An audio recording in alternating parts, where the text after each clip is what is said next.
For several years, India has been one of the key focal points of the World Economic Forum in Davos, Switzerland. It is the same this year. In fact, on the street very close to where I am now, there are many Indian pavilions, India heavily represented, besides anything else, by states as well. But there are global headwinds which exist. It affects not just India, but several countries around the world. Joining us to talk about the India story here in Davos, the CEO of the NITI Aayog, Amitabh Kant. Thanks very much for being with us. So let's talk about, I must ask you, yesterday the IMF MD told me, and I quote, "I beg India to stop the ban on the export of wheat." Is that realistically possible for us? See, one must understand, Vishnu, that India is facing its own challenges about agriculture. We have to first ensure that we are a very large country of 1.3 billion, that we are able to feed our own citizens. Secondly, we had this perspective that we had exported adequate amount of wheat which was in our stock. We were running out. Our own food production was getting impacted because of advanced weather conditions this particular year due to heat, and the production this year would not meet its full target, and therefore it was necessary to ensure that we don't end up not being able to feed our own citizens, number one. Number two, that we should not end up with a huge level of domestic inflation, and particularly food inflation, which would impact the lives of our citizens. So it was very necessary. But we've done our bit for the world. We've exported quite a bit. We've pushed out a lot of our stocks out already. Right. I think the point that she was making, and she said this as well, is that it sets a bad precedent for several other countries as well, when a giant country like India says, no, we can't do it. But we've never been a big exporter of wheat. Because of the Ukraine situation now. We've never been a large exporter of wheat at all. Now to say that we beg India is not a fair proposition, because we've never traditionally and historically been a large exporter. Right. You know, you mentioned the word sustainable and development, I think, very briefly.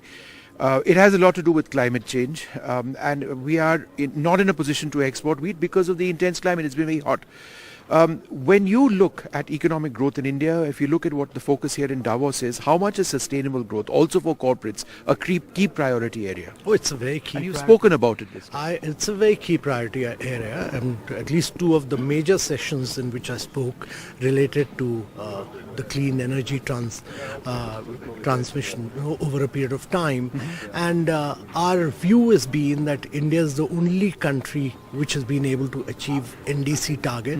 All other countries are talking about long-term goals of 2050, whereas the task is immediate. India has achieved over about 110 gigawatt of renewable energy. Our target is that we keep pushing for this and actually use renewables to crack water and produce green hydrogen.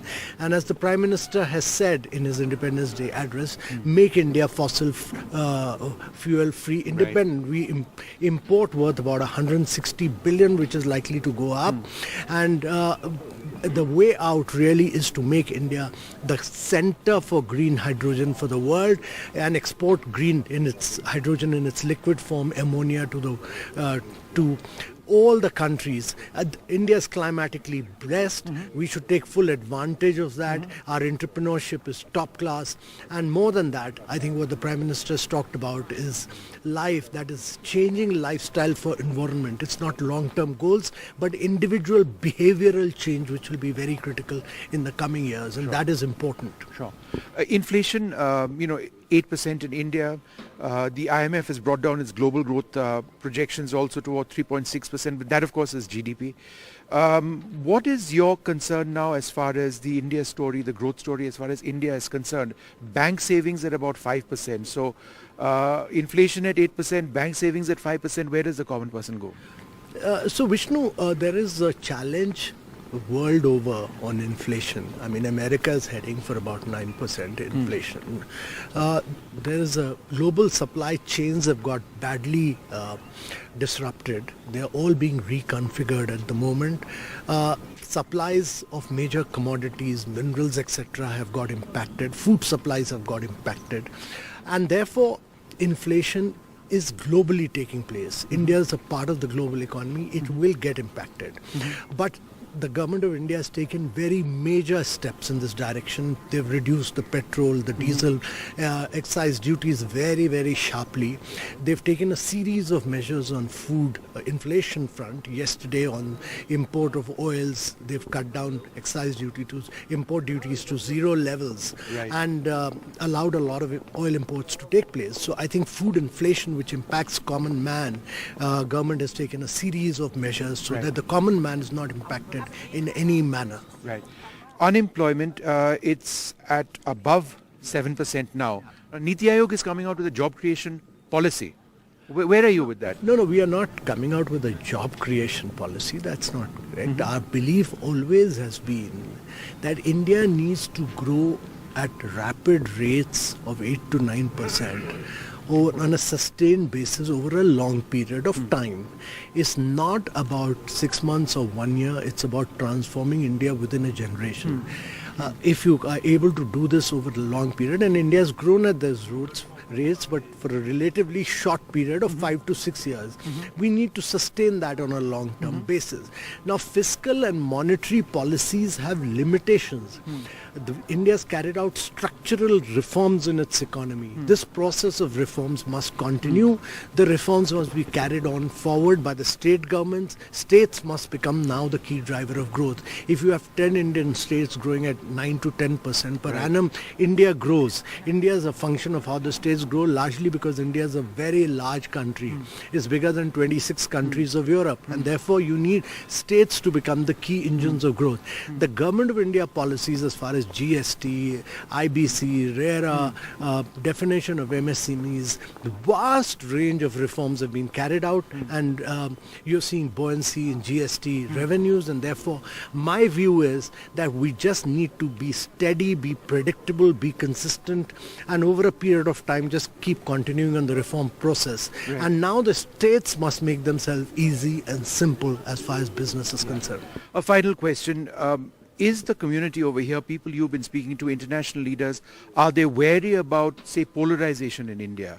Religious conversion bills, for example, in Karnataka. Is this something that affects them as they look at the India story? Does it send out some sort of a negative message? Well, I've attended over about 15 sessions. I have had about 100 odd bilaterals so far. No one has raised this issue with me at all. The concern is about global supply chains. The concern is about climate change. The concern is about inflation. The concern is about supply chains getting disrupted. This is not an issue at all.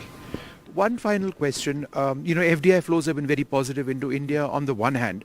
On the other hand, you've got a lot of funds being pulled out of the markets, record levels. Why is that? Is that some sort of insecurity with the India story? No. There's no insecurity about India's story. The right indicator for any country's story is the FDI story, which has grown and expanded, and we've received record FDI during the previous years. Foreign portfolio investment is fickle-minded. It comes in and goes out on a regular basis. If it has gone out, it will come back. So FPI is not a correct indicator. That's based on markets. Markets are fickle-minded, but I am quite sure FPI will also come back very shortly. The India story is very intact. It's very steady. It's a progress-oriented study, and everybody's perception in Davos is that India really holds the key to the future of global growth. Yeah. Tell us a little bit about the road and all the India pavilions. How does that represent, in a sense, what you're talking about? So I've been here quite a few times. I haven't seen this sort of India presence in a long time. Yeah. So one remarkable thing about Davos this year is the vast presence of Indian states, and it's good to see chief ministers of Indian states going out, meeting investors, wooing investors, participating in a vast range of sessions here, being aggressive about the states. And when you see Maharashtra, when you see Telangana, when you see Andhra, when you see all these Indian states very putting their best foot forward, it's a delight to see that Indian states are out to woo the world. Right. Thank you, sir. Thanks very much for being with us. Amitabh Kant there telling us about the India story in Davos this year. It is positive is what his essential message is.